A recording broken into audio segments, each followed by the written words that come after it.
Imagine holding a medication in your hand, and you literally have no idea if the dose you're about to take is a 1 or a 13. Right, which is terrifying in a clinical setting. Exactly.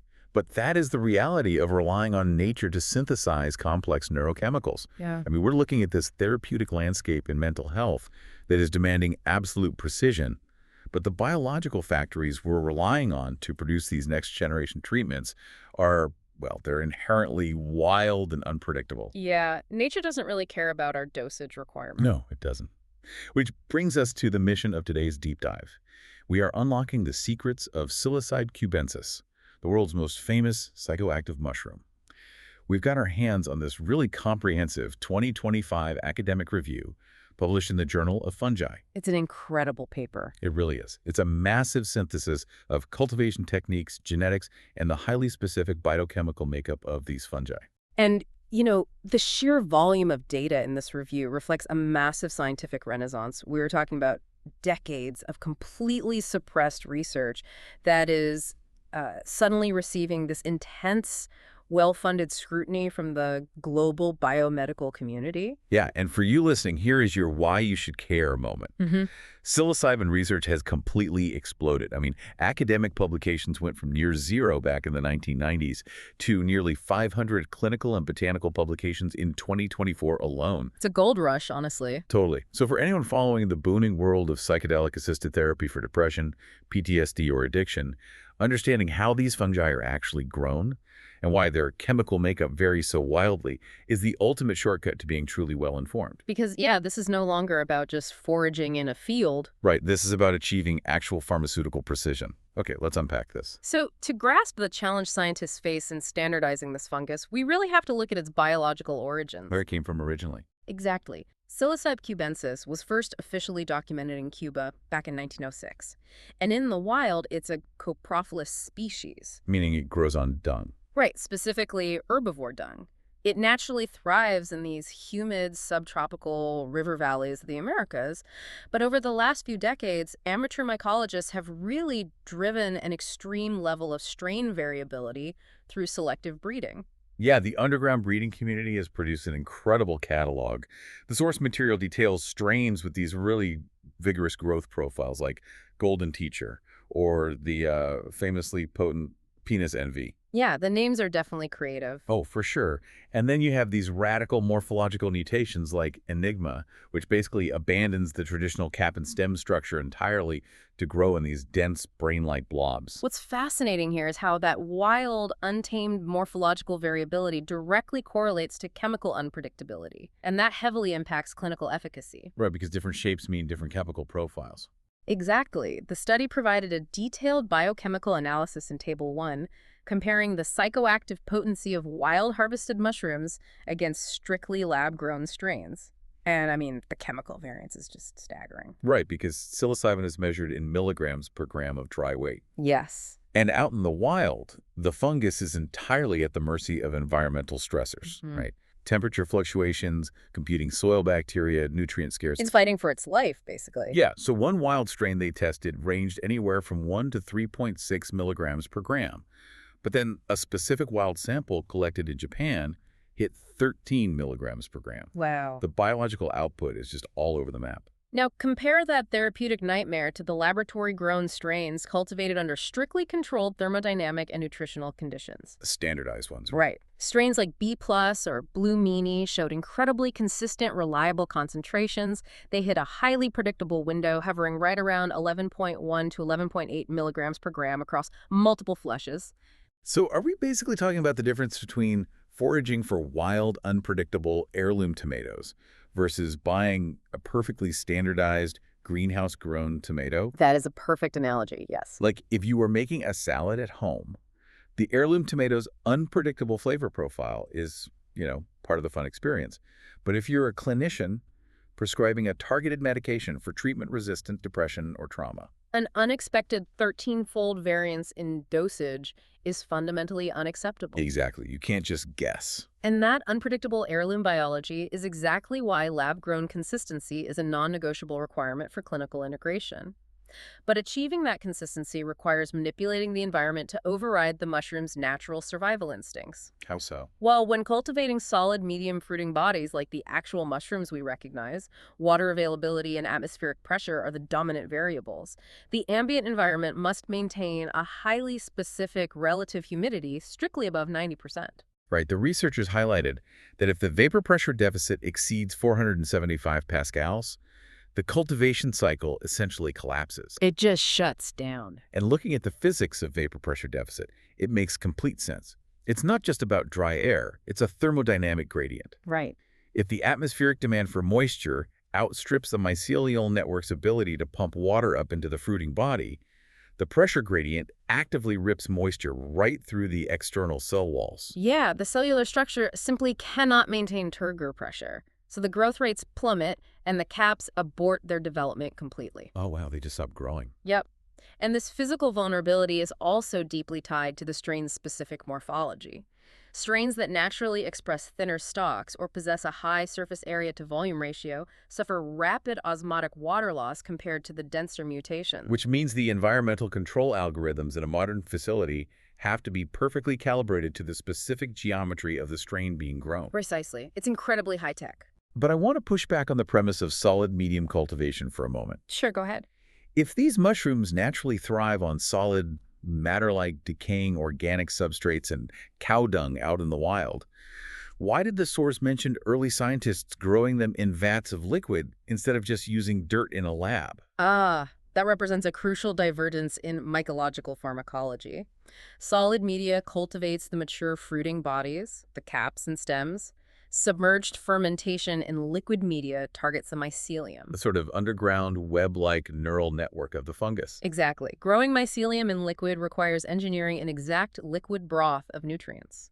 And researchers discovered that psilocybin biosynthesis in liquid hinges on a precarious balance of phosphorus and nitrogen. Right, they found that psilocybin is exclusively produced during the stationary growth phase. Yes, that's key. Like when the fungus is actively expanding its biomass, it burns through available nitrogen to construct cellular proteins. But when nitrogen is depleted, the mycelium basically hits a wall. It stops physically expanding? Yeah, and it shifts its metabolic energy into synthesizing secondary metabolites, like psilocybin. And this raises an important question regarding nutrient signaling. I mean, you would naturally assume that feeding a biological organism more nutrients would yield a higher chemical output. Right, like fertilizer for a plant. Exactly.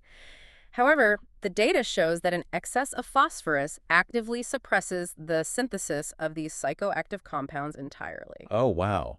It's actually a brilliant survival mechanism. Phosphorus is a primary building block for cellular energy, specifically ATP and DNA replication. Right. So if phosphorus is abundant, the organism's intracellular signaling pathways interpret the environment as highly favorable for primary growth.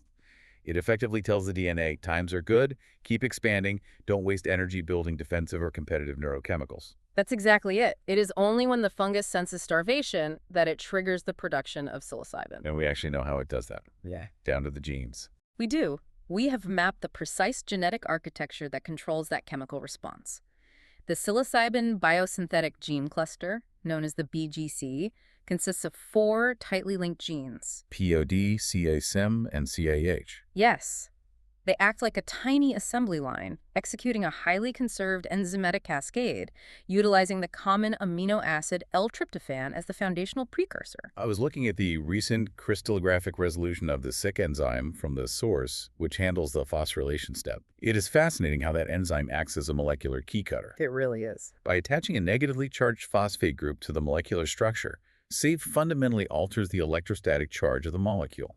That exact structural alteration is what allows the resulting chemical to perfectly dock into the 5-HT2A serotonin receptors in the human cerebral cortex. Without that precise phosphorylation, the molecule literally cannot bridge the synaptic cleft and initiate the receptor cascade.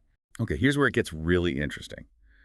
There is an ongoing high-stakes debate in clinical research regarding how we administer this key.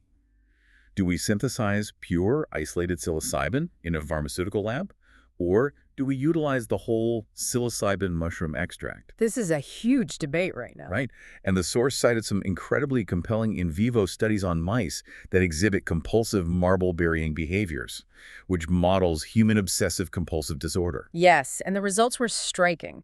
The whole psilocybe extract was vastly superior at extinguishing that OCD-like behavior compared to an equivalent dose of pure, isolated synthetic psilocybin. Wait, really? The whole extract worked better? Much better. But the behavioral shift is only a symptom of a deeper physiological change. The researchers analyzed the synaptic proteins across several brain regions to measure neuroplasticity, which is the brain's structural capacity to form new neural pathways. Right, so they could physically see the brain rewiring itself. Exactly. The mice, given the whole extract, demonstrated a significantly more pronounced and far more durable upregulation of synaptic proteins than the synthetic cohort. That completely dismantles the idea that a single, isolated molecule is always the optimal therapeutic route. I mean, it sounds like the difference between taking an isolated vitamin C pill versus eating a whole orange, That's a great way to put it. The mushroom has all these other hidden ingredients that work together in what they call the entourage effect. The primary molecule is supported by a chorus of other natural tryptamines and beta-carbolines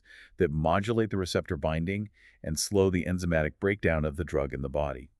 If we connect this to the bigger picture, this entourage effect is the mechanism that can mitigate the most significant hurdle in modern psychedelic therapy, which is the acute intensity of the subjective experience, or, bad trips. Right. The therapeutic goal is to shift the brain from a low-entropy, rigid state, which is characterized by the inescapable thought loops of severe depression and OCD, into a high-entropy, flexible state.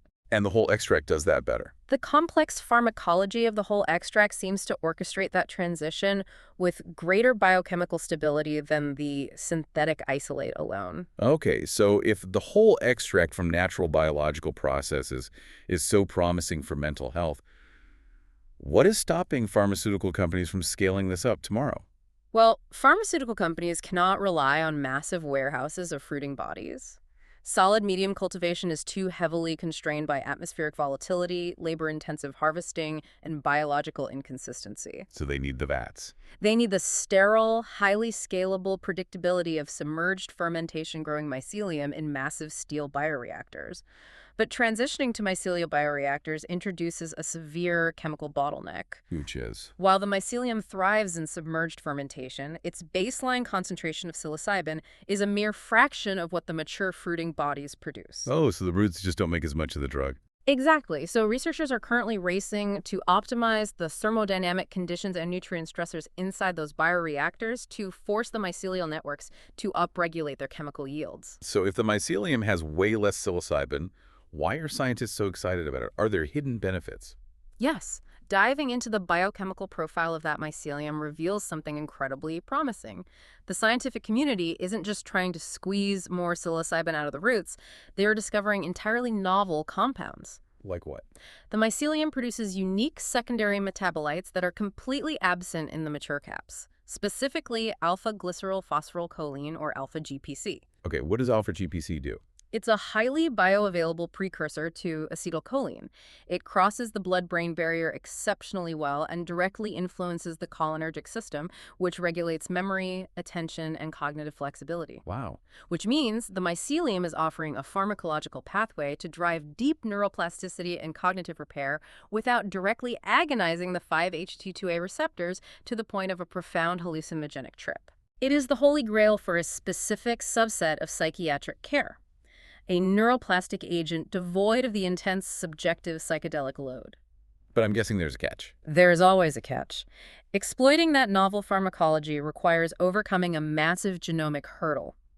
We possess the map of the 4 primary BGC genes, but the epigenetic triggers remain completely opaque. The switches that turn them on and off. Right. Researchers must identify and sequence the regulatory elements, the specific promoters and enhancers that dictate gene expression. Until we fully understand the epigenetic management system, telling those genes when to transcribe and when to silence, selective genetic engineering remains largely theoretical. And even if you perfect the genetic expression and maximize the bioreactor yield, you still have to navigate the extraction bottleneck, right? Absolutely. The gold standard for pulling these alkaloids out of the fungal matrix utilizes a highly volatile combination of methanol and acetic acid, driven by extreme vortex agitation. Which sounds intense. It is. Scaling that specific chemical process from a controlled laboratory benchtop to a continuous, globally standardized pharmaceutical manufacturing pipeline is an engineering gauntlet. It requires absolute batch-to-batch standardization to meet clinical safety thresholds for human consumption. So the clinical future of this entire therapeutic class is essentially bottlenecked by our ability to bridge the gap between complex fungal biology and rigorous pharmaceutical engineering. That is the exact challenge we're facing right now. So what does this all mean for you? Well, the global regulatory landscape is moving faster than the manufacturing infrastructure. We're watching Canada expand its special access programs. Australia recently shocked the medical community by rescheduling psilocybin and authorizing its clinical use for treatment-resistant PTSD. And the FDA has actively maintained its breakthrough therapy designation for these compounds in the U.S. Exactly. The policy doors are opening, but the only way these medicines actually reach the millions of patients trapped in rigid, low-entropy mental states is through the exact biochemical standardization we've been breaking down today. Regulators demand quantifiable predictability. The precision of the bioengineering is literally the only currency that will purchase full clinical integration. Totally. And to truly appreciate the scale of what we're trying to engineer, we have to look back at the evolutionary data in this review. Because when genomic researchers ran divergence dating models on that 4-gene psilocybin cluster, the biological assembly line we've been discussing, they traced its origin back roughly 67 million years. It evolved during the late Cretaceous period, right around the extinction of the dinosaurs. Yeah, let that sink in. And the evidence suggests that this highly specific genetic code did not remain isolated within a single evolutionary lineage. It was disseminated across completely unrelated fungal species through horizontal gene transfer. Which is wild. These primordial fungi were actively swapping the biological blueprints for advanced neurochemical synthesis in the soil, millions of years before the mammalian nervous system even possessed the serotonin receptors to process them. It forces a profound reevaluation of fungal intelligence and chemical ecology. Nature spent 67 million years perfecting a molecular key. Which leaves us with one incredibly compelling thought. If a rotting log 67 million years ago contained the genetic software to build a molecule that can rewrite the neural pathways of human trauma, well, what other incredibly complex, highly evolved chemical secrets are just sitting out there in the woods, completely unsequenced and waiting to be discovered? It's a huge frontier. It really is. Thank you so much for joining us on this deep dive. Keep questioning the world around you, keep learning, and stay curious.